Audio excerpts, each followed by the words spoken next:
Let me start by sharing something that's been on my mind lately. Something that's really at the heart of everything we believe. There's this passage that I want us to really sit with today, and it's found in 2 Corinthians chapters 12, verses 1 through 10. Paul is writing here, and he's being kind of vulnerable. He's talking about how he's been caught up into the third heaven. He's heard inexpressible things that he's not even permitted to tell anyone about. But here's where it gets real interesting. Paul had this thorn in his flesh, right? We don't really know what it was. And honestly, the mystery of it is kind of beautiful because it could be anything.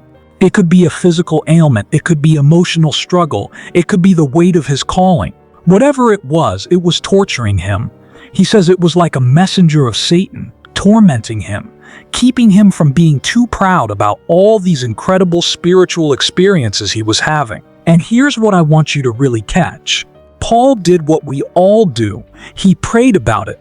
Not once, but 3 times he asked God to remove this thing from him. 3 times he was desperate. He was pleading with the Almighty to take away whatever this burden was, to make his life easier, to remove the obstacle that was making everything harder. But God didn't say yes to that request. Instead, God gave him something better. God said, "My grace is sufficient for you. For power is made perfect in weakness." That's the statement that changes everything.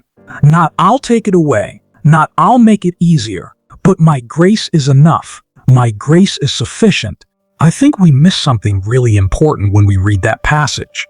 We think God was refusing Paul's request. But what if God was actually giving him something infinitely more valuable? You see, if God had just taken away that thorn, Paul would have gotten relief. He would have felt better for a while. But what God actually gave him was a revelation. He revealed to Paul that grace, real, tangible, moment-by-moment grace, was actually more powerful than the absence of struggle.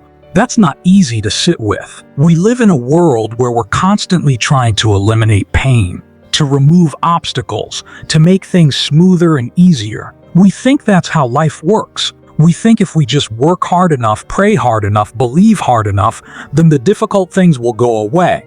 But what if that's not what God is offering us at all? What if God is offering us something that works even better within the difficulty itself? Think about what Paul says after that.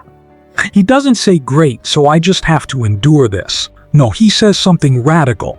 He says, "Therefore I will boast all the more gladly of my weaknesses, so that the power of Christ may dwell in me." He actually says he's content with weaknesses, with hardships, with persecutions, not because he's some masochistic person who likes suffering, but because he's discovered something that most of us are still searching for.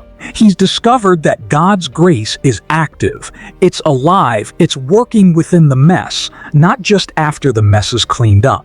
And then he says something that just knocks me back every time. "For whenever I am weak, then I am strong."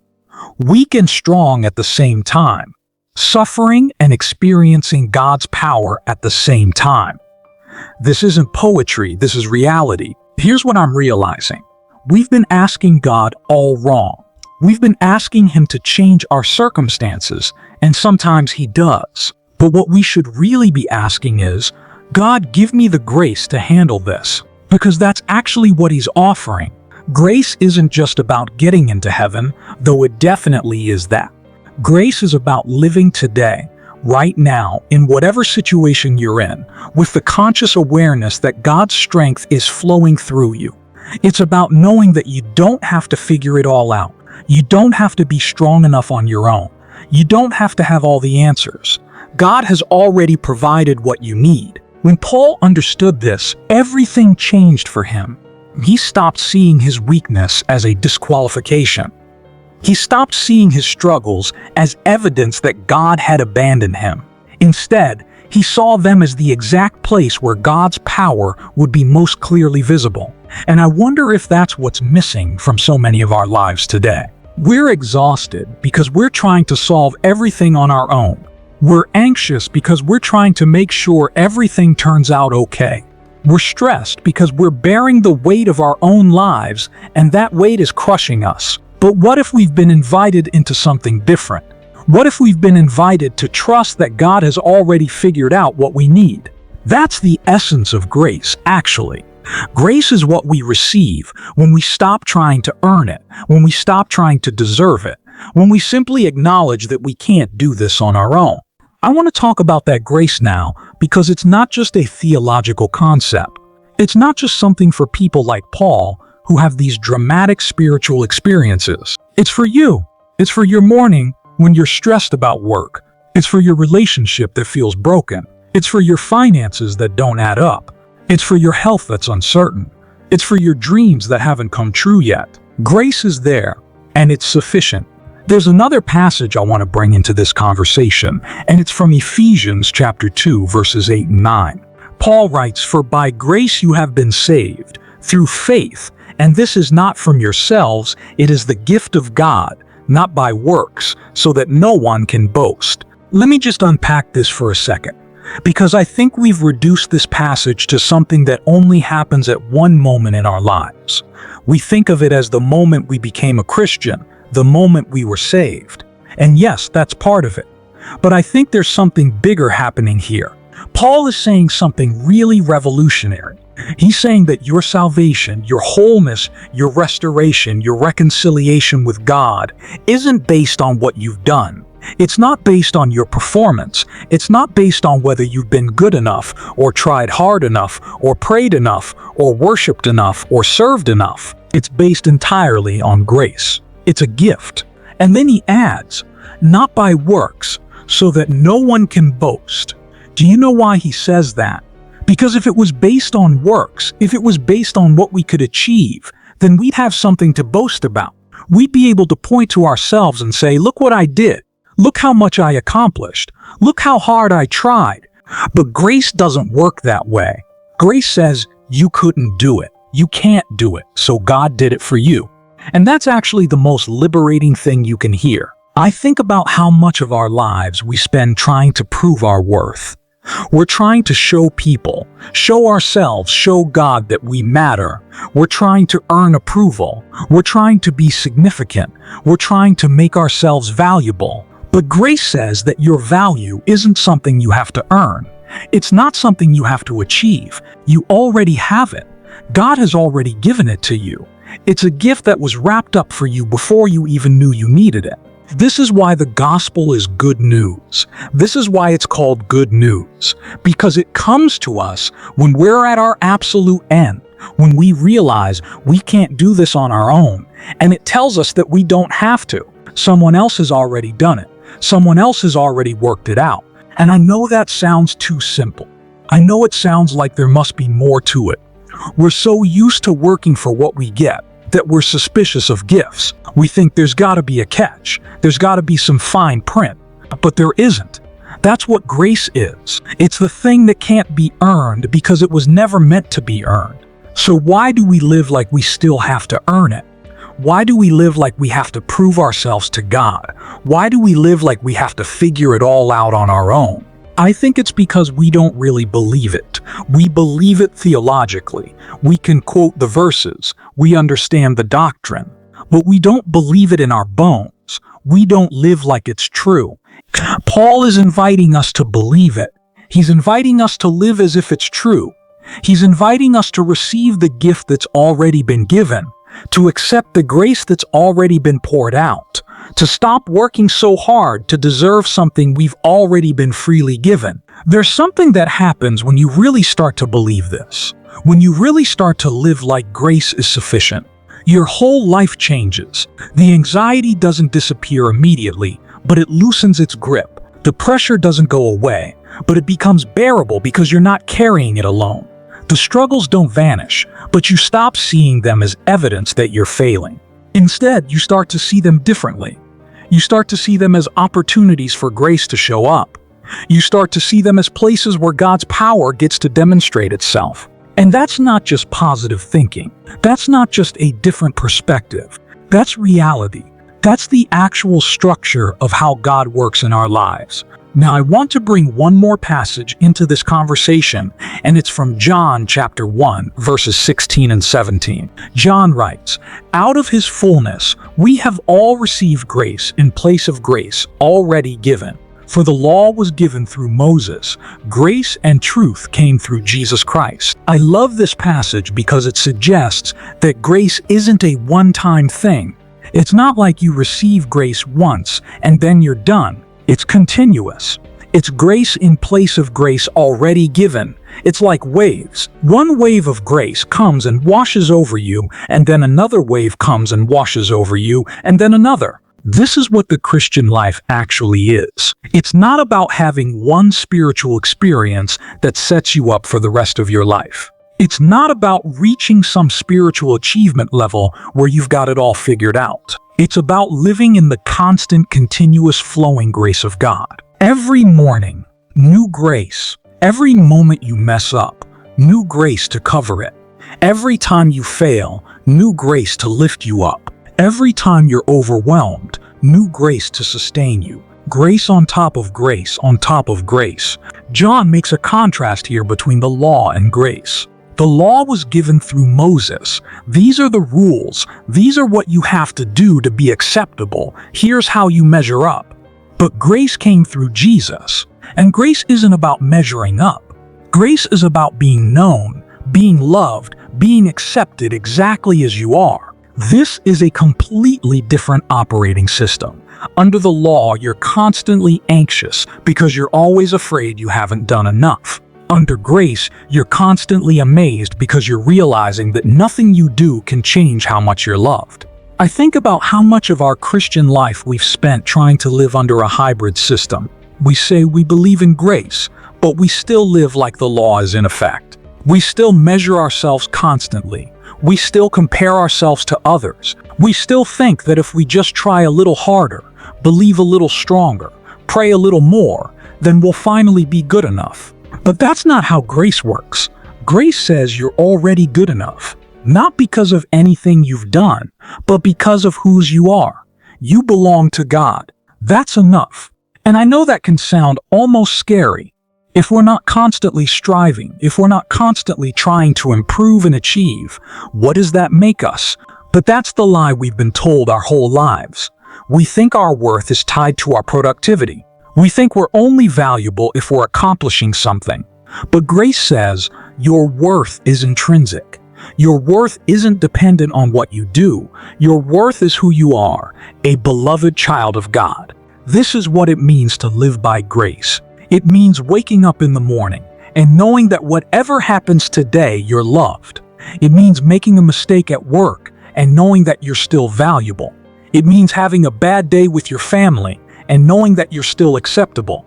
It means failing at something you really wanted to succeed at and knowing that your failure doesn't define you. And here's the thing that most people don't understand. This isn't permission to be reckless or careless. It's not permission to stop trying or stop growing. In fact, it's the opposite.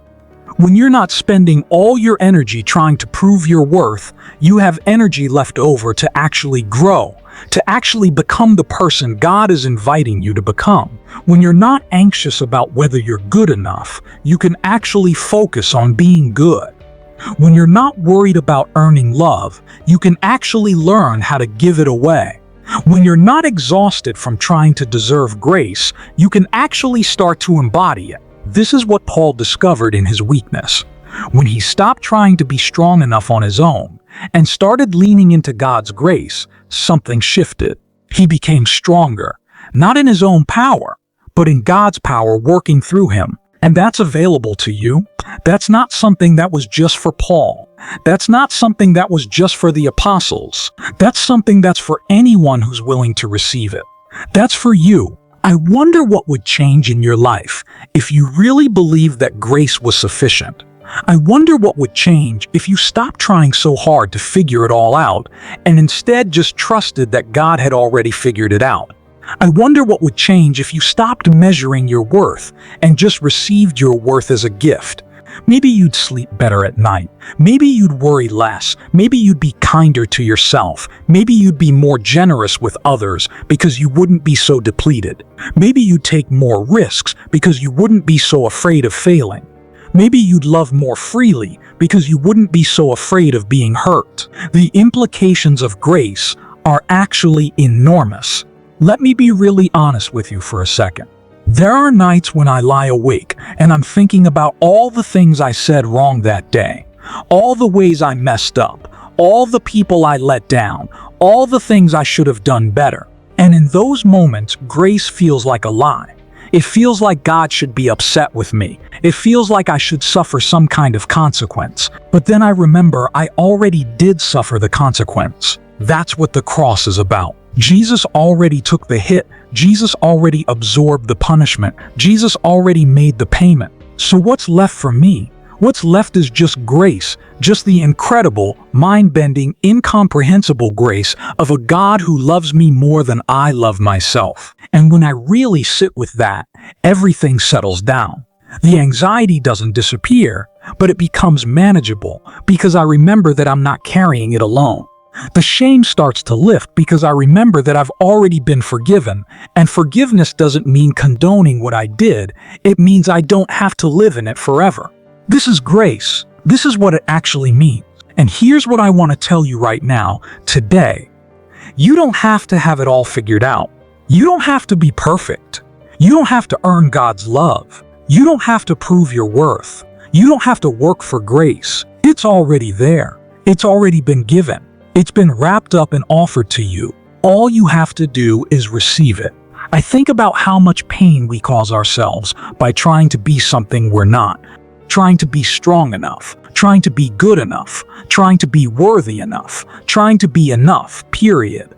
But grace says you're already enough. Not because you've achieved something, not because you've accomplished something, not because you're special or talented or smart or beautiful, but because you're a human being who's been loved into existence by God, and that's already enough. So many people walk around carrying shame that doesn't belong to them. They carry the weight of expectations that were never theirs to carry. They carry the burden of trying to live up to an image of what they think they should be, and that weight is crushing them. But grace is there to lighten the load. Grace is there to say, you can put it down, you can let it go. You don't have to carry it anymore. This is what Paul discovered.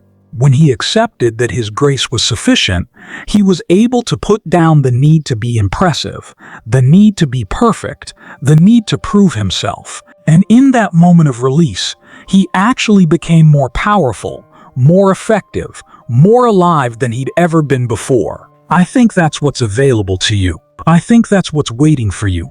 Not tomorrow when you've figured it all out. Not after you've resolved all your problems. Not when you've become the person you think you should be.